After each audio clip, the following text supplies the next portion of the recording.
Good day, chess world.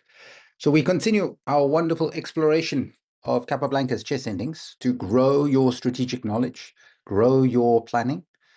And one of the most frustrating things for especially adult chess players, the adult improver, is you reach an endgame where you know you're that little bit better. You know you have the advantage where a book would say, and you have this edge, but you have absolutely no idea how to actually break through and win. Your opponent turtles up, blocks everything, shuffle your pieces around, and eventually you just fizzle into a draw. And you have that nagging feeling like you knew you could have done better. Well, in this game from Capablanca against Janowsky in New York, 1916, that we'll look at today, Janowsky tried to do exactly that. He tried to sort of build that defensive fortress against Capablanca. And Capablanca had, shall we say, a small initiative. And then we're going to see how he turned things around. So this endgame, I want you to pick up on 4 endgame lessons that you can take forward that we're going to have a look at. Number 1 is restraint, prevention. Fundamentally, before you launch your attack, your plan, you want to prevent your opponent's counterplay. You want to tie down their weaknesses. We're going to see that from Capablanca in this one. Number 2, time and again, is the active king from Capablanca. It's so very important. What do we mean by the active king? How do you get your king in as an attacking piece, especially when rooks are on the board? Then we're talking about the creation of a pass pawn. Remember, there's 2 plans in the endgame. Plan number 1, attack your opponent's weak pawns. Plan number 2, use your pass pawns. And then, of course, we have the 4th theme here is that simplification into the one ending, that strategic simplification, trading down to benefit your position. Now, please, for those of you that are enjoying this series, what I want you to do, sign up for the mail list with a gift that I put together of the PDF of all of these wonderful themes, so it can reinforce your learning with some of the notes and deeper ideas on these ones. But let's jump into our wonderful chess position that we have here of Capablanca against Janowsky, 1916. So we drop ourselves into this moment. Janowsky has just placed his rook onto e8 here. And he's doing a pretty good job, as we said, turtling up into that solid position, trying to avoid fundamentally making progress for Capablanca. So semi-open file with pressure here. But let's talk about why I said earlier Capablanca is better. Capablanca has the edge. We have a double rook endgame. And if we just look, number 1, it's the first issue, the king position. Janowsky's king, yes, it's safe, but its 4 pawns that are sitting there are preventing him from joining in actively. Whereas Capablanca has got this easy route for his king to join into battle, which is important because now we have an endgame. And as I've reminded you time and again, the moment the queens come off the board, you've got to have a plan how to get your king in the game, how to get the king contributing. And of course, generally, we want to centralize the king, as we'll see in this game. Now, of course, let's talk about the other features that gives Capablanca that extra plus. It's that his pawn structure is better. His pawn structure has no real weaknesses, whereas Janowsky now has this problem that he has these double C pawns. And it's not so much that the double C pawns are going to be targeted. These are not that they are especially weak. It's that they struggle to go forward. You see, Capablanca is now going to focus his planning on the king side. Why? He has more space. He has this wonderful semi-open file that he's going to use. So this is part of that planning. Now, we've looked at it before, and I'll remind you again, we have the wonderful theme of the minority attack. That is Capablanca's plan. Why? He wants to use these 2 pawns to open up lines for his benefit. That is fundamentally the plan. Now, I want to highlight the most important thing in endgames is getting the strategic ideas right, having a plan, having the ideas. You don't have to be perfect. We're not all Magnus Carlsen and play endgames perfectly. Even Capablanca here makes a little bit of an error. What he should do is actually bring his king first into the game, but instead he plays this immediate g4. Great plan still nonetheless, The idea, of course, is he wants to prepare to play g5. Open this file for the benefit of his rooks. Please go through the previous one where Capablanca was again black against Carranza and how he used that opportunity of opening the file for the benefit in such a big way. So here, what can his opponent do? His opponent plays b6. He doesn't have many moves. And here is a great move from Capablanca. He says, well, why did my opponent play b6? Capablanca focuses on this concept of prevention, which is a real big deal. And I want to highlight and just keep that in your mind's eye. When you stand better, it's not all just about your own plan. You've also got to focus on the theme of what is my opponent trying to do? How are they trying to improve their position? And if you can take away chances for them to improve their position, you should do that. And here we see the power of prevention. That second theme, b4. Why? The opponent would like to play c5, and fundamentally the opponent's long-term plan is if they can get it, they'd love to play c5. They'd love to play b5 and then push c4, trading off their double pawns if it's possible. Capablanca says, no, I'm freezing your pawns. I'm playing b4, preventing that break. Very nice move. King to f7, king to b7. Capablanca now brings his king into the action. Now the opponent plays this move b5. Tough situation. I'm not going to be too critical. I don't think it's the correct move, but boy, his position is really starting to become quite passive. And why I don't like this is because this makes this pawn backward. The only way this pawn can ever go forward is with the help of pieces, because this pawn now prevents it, and we can see Capablanca's wonderful work of prevention. Now, I want you to pick up and think a little bit, how would you continue? Because Capablanca seizes on this chance in a very big way to work hard on the prevention here. Again, I'm not completely sold, because Capablanca, what he takes note of is longer term, his opponent would like to play pawn to a5, open up this file, and start competing on the queen side. Capablanca wants to take that away from them. How do we take it away? That becomes a big question in these cases. So what Capablanca does is a very surprising move. Pawn to a4. Wow. Now let's first unpack here. If pawn captures, he will happily play rook to a1, and then suddenly look at this horrible queenside pawn structure for his opponent. His plan is to take the pawn back and then start targeting those weaknesses on that side of the board, use them against the opponent. So Janowsky views that as unpalatable, and he plays this move of rook to d4. Again, Capablanca, calm as can be, plays rook to b1. He says, look, if you want to capture here, I will happily capture back in this position. I will get my rook in and do well. Now, as I've cautioned you before, be careful. One shouldn't play pawn moves where you stand weaker. And I think this is where Janowsky missed his chance. He has to complicate the game and he has to try and counterattack. So he should play a5, and we have a very interesting game, but that's a tough move to play, to potentially give up a pawn in those cases. So let's take our picture. Janowsky now plays rook e5. What are we looking to do at this stage? Yeah, we're playing, in simple terms, with... So what would you do in this one?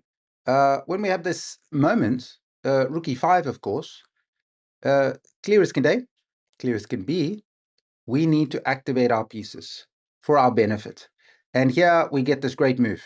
The king slips into e3, getting a little bit of time. Now, unpacking in this moment, if the opponent plays rook takes f5, how would you capture back? What would you do in this case? Which pawn are you going to take with? Now, generally, my advice to you is in the opening, when you have a choice to take with different pawns, try and take out of the middle to accelerate your development. In the middle game, generally, we want to take towards the center so that we can have more pawns to fight for the middle. But this one is a different decision. We're in an endgame. And what we need to do is look specifically here, which capture enhances our most important piece. Now, what is our most important piece in this endgame? It's the rook. Let's do that category. You need to, in an endgame, activate your most powerful pieces in their strength order. So if you, in an endgame, if you have a queen, activate the queen first. You got a rook, activate the rooks. You better have a king, bring the king in. Then you activate the minor pieces. It's the reverse of an opening. In an opening, you do minor pieces, then major pieces. And the reason for that is because in the endgame, you need to maximize your forces. You need your strongest pieces at their best. And yes, in the endgame, as we know, the king is 4 points of strength, a little bit better than a minor piece. So of course, we will take g takes f5 with the intention that our rook is going to cause all sorts of trouble down the semi-open file. I also do hope you are starting to pick up in logical chess series move by move. We covered quite a few times the minority attack and how this opportunity can be used, even a game by Capablanca. Go back, take a look in the video series, and you can have a good look on that specific theme. Here we get this wonderful moment where he plays rook to d7. Capablanca now plays a5. Great prevention, shutting down all queenside play.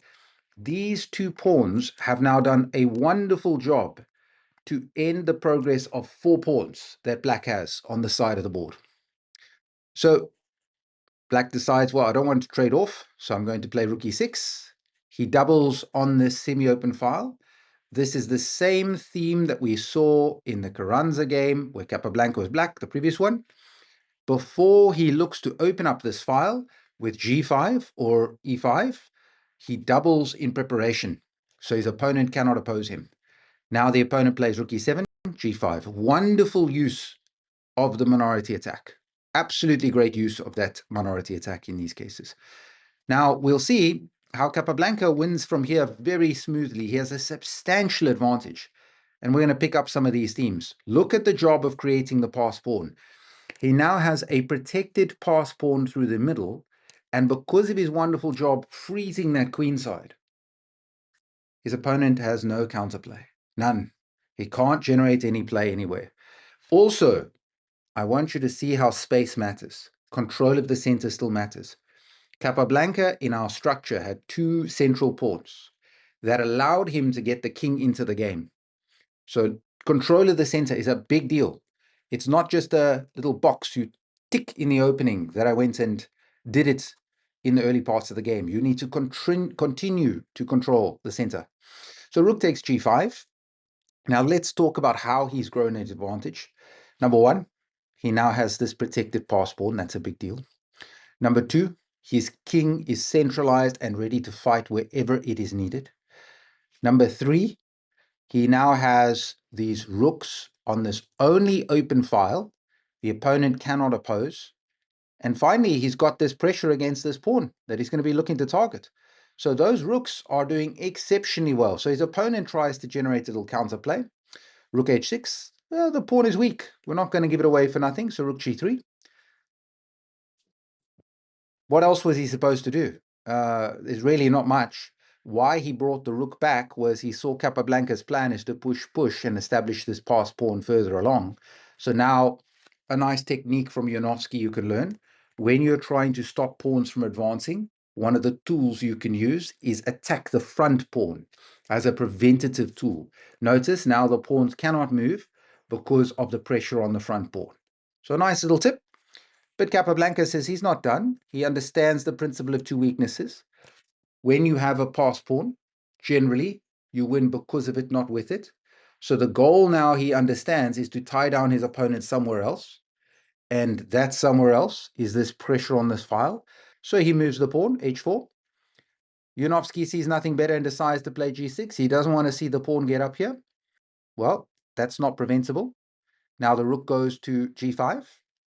All good. Then we get this wonderful moment here.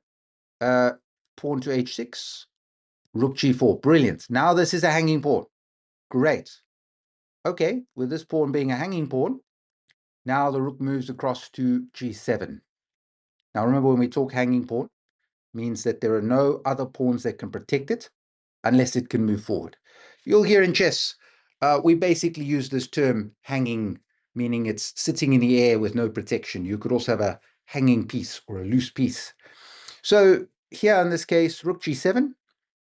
And, well, why did we want to distract him? Why did we force him to defend? Because what is the idea? we strike somewhere else. So notice what he does is he pressures him, distracts him away, and now suddenly we play d4. So Janowsky brings his king to c8. He's trying to get his king active into the game. Here's my question to you. Remember that theme of prevention. This is so crucial in endgames that I want you to pick up from this game from Capablanca, is prevent the opponent from getting active. When you have the better of the game, first and foremost, all the time say, what does my opponent want to do? How do I take it away from him? Now, we've unpacked some of the themes of prophylaxis a little bit before. This is not quite prophylaxis. This is pure, brutal prevention. My opponent wants to bring his king here. I'm going to take it away from him. I'm going to make that very bad. So we're on the bridge with this move, shall we say, of active prophylaxis, where we're making king d7 better. We are taking preventative measures against it while improving our position. So in this case, we play the wonderful yes, rook b7, rook f8 check, forcing the king to b7. Why? Because if he goes to d7, look at that. We're going to take the pawn. So when we spoke of a4 and a5, a lot of you might have been thinking, but why not trade off? And this is great from Capablanca. When you stand better in the endgame, you want to win your opponent's weak pawns, not trade them. You want to win them. And that's what we have here.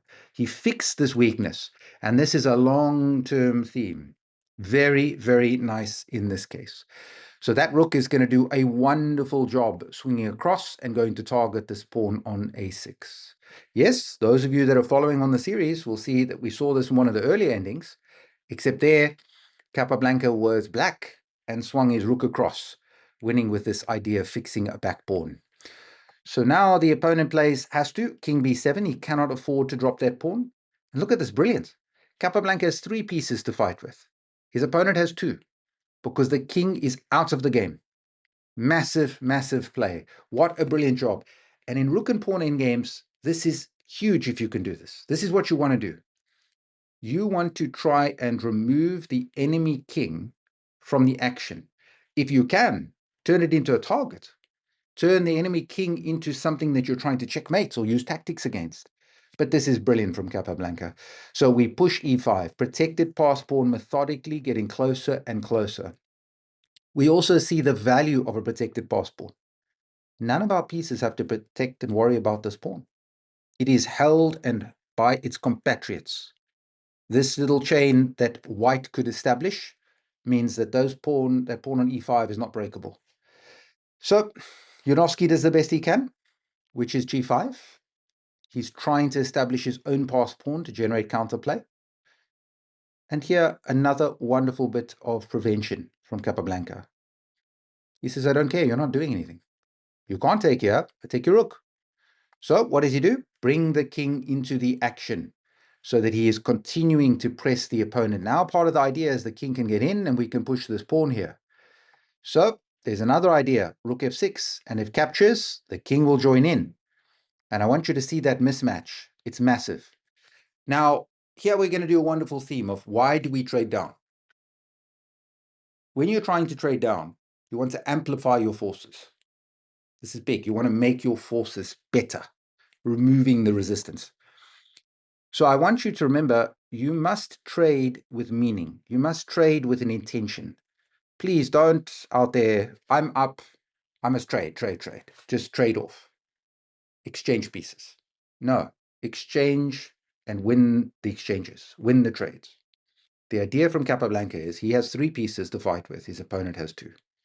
If we trade off 1 piece, we have 2 pieces, and he has 1. That is double the weaponry. So he's amplifying his advantage. That is the goal, fundamentally, from Capablanca. He wants to trade rooks. So this is why this move might seem very strange, but his opponent plays rook e to e7, because the threat was rook f6. And that would be the end of the game. The rook would take, the pawn would capture, the king would join in, this pawn would fall, and this pawn is going to promote this new f6 pawn with the support of the king is not preventable. So he has to play rook e to e7. Okay, so Capablanca says, no problem, I'm going to take. Why? Because he wants to now target this pawn that sits here on g5. So again, Capablanca, attack the opponent's weaknesses. What a brilliant job. Now, a lot of you might also be thinking, but it's a pass pawn. This is the two sides of the coin when we talk of a pass pawn. Pass pawn, in many cases, can also be a weak pawn. And that's the point. This pawn is at no threat of promotion. That is a distant dream that will not happen to this poor pawn. So the job now for Capablanca is target this pawn. Rook f5. Finally, the opponent tries to bring the king back. And of course, there's no method to us going check and coming back round. So we're going to capture. And this is very clever again. Why he captures this way around is because he's trying to shut down files. He's limiting the opponent's options in this case. Very clever. And let's see what we're talking about there. As we've looked at, rook takes is not a good idea. Unfortunately, and let me just unpack it quickly for you, for black, they cannot get their king involved because white has a very simple winning plan. Send the rook here, take the pawn, this game is finished. There is two protected pass pawns running on both sides of the board. So this poor king is stuck permanently defending that pawn on that side of the board. So he plays rook h7. That's another tip to you. If you're worse in an endgame, try to trade pieces, not pawns. The more pieces on the board, the more chance you have to complicate. And also, the less your opponent's advantage is amplified. So rook h5. Now, this might look like a strange little dance that we're looking at, but the reason why Capablanca is doing this is he wants to force if the rook came back here to this square, he wants to force it so that he can play rook across, and if the opponent wants to keep a rook on, this file is not as valuable as the others. Why? Because this square is controlled by white, this square is controlled by the king, this square is controlled by the king, this one. So he's pushing him to a weaker file. And that is that small little increase in the position that then matters and does change things in this scenario. Here as well, the opponent sort of realizes something if we just take a step back, which is that rook check. And now if the king runs into the corner, put it in the notes below. Who can find it? Who can find if king b7? How does white crush that defense? Let's share.